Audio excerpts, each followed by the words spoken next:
Good day. I'm Sam Kemble with Workforce Delivery Inc. I've been collective bargaining for about 20 years now and continue to be acting in the field of labor relations, industrial relations, and employee relations. Now, early on in my career, I was struck, in awe to some extent, at the some of the gamesmanship of bargaining that you see at the table. And there's a particular business manager that comes to mind. At the time, he represented about 10,000 members, which is a lot of members to represent and take through a complicated process like collective bargaining. And from time to time, he would write bargaining updates, and some of them would be quite scathing in terms of scathing reviews of what the employers were trying to take away and ratcheting up the rhetoric, in a sense taking the industry, or what felt like taking the industry, to the brink of strike. And I also noticed a slight sly smile come across his face when he was before us at the bargaining table, saying, "Look, it's out of my hands. My membership wants what they want." It was a great deal of pressure put on the management side negotiating committee, the employers involved, and their customers. Nevertheless, we would eventually reach an agreement in principle, and that same leader would go back to his membership and recommend settlement. And that was the same membership that were frothing at the mouth a month prior. And if he recommended they accept the deal without fail each time, they accepted and ratified the deal. It was a dance that he played with management's side negotiators, his membership, and the union. And it wasn't extreme. It was actually fair play. And it was typical of the times. At the time, positional and pressure bargaining was not uncommon. And on top of all of that, it was also an expression of union solidarity. And love it or hate it, it warranted respect. The membership trusted this leader, and they knew how to do this two-step to get a better bargaining outcome. Over the years, leadership changed and markets were changing. Competitive forces were being introduced, and it was not business as usual. Some of the leaders on the union side, first mostly, started to retire, handing the reins to the newer generation.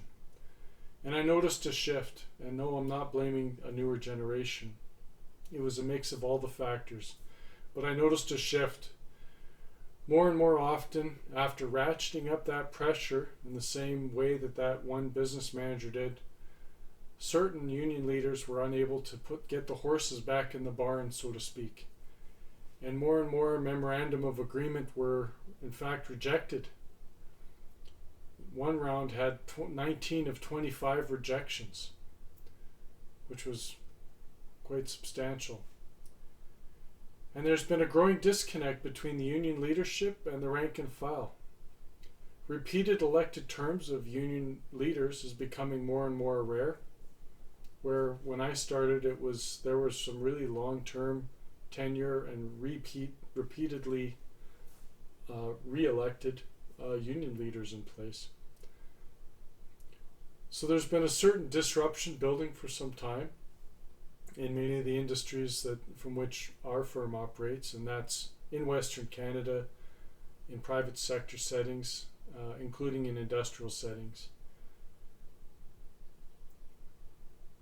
So as a management side negotiator, there are certainly limitations on what communication we can engage in with the rank and file, particularly during bargaining.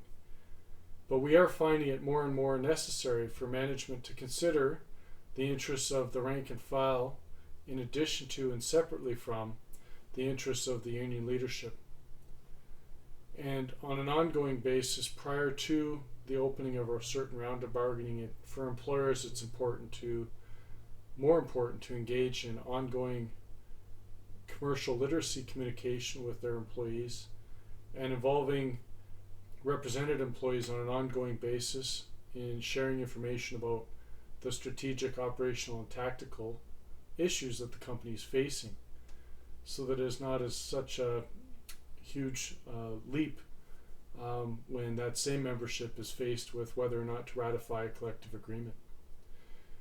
There is a populism that rising within the ranks of many unions and an increasing disparate interest between the rank and file membership and that of the health of the union. And the self-interest of each is not one and the same. So as a collective agreement negotiator and a labor and industrial and employee relations practitioner, I have an interest in continuing to learn and rethink approaches. And this brings me to Stephen Harper's book, Right Here, Right Now. And the main purpose of the book is what drew me to it for the purpose that I'm about to tell you. The main purpose of the book is to explore how to govern effectively in an age of disruption and increased populism.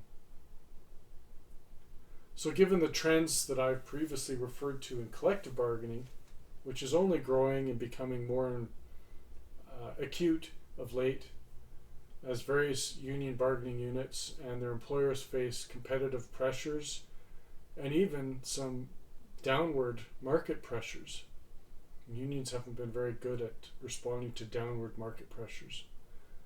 The purpose of this series of podcasts is to first understand the book, Right Here, Right Now, and what it's saying, and then to see if we can draw some learning that might be useful in the field of labor relations and collective bargaining. So if you believe this might be of interest to you, we welcome you on this journey, and we look forward to your feedback. So stay tuned to future podcasts that will follow through, first of all, on essentially a book review of Right Here, Right Now. And then we're going to dig into certain themes that we may want to draw and perhaps extrapolate certain things that we may want to learn or take away or try to apply to the field of labor relations and collective bargaining. Thank you for your time.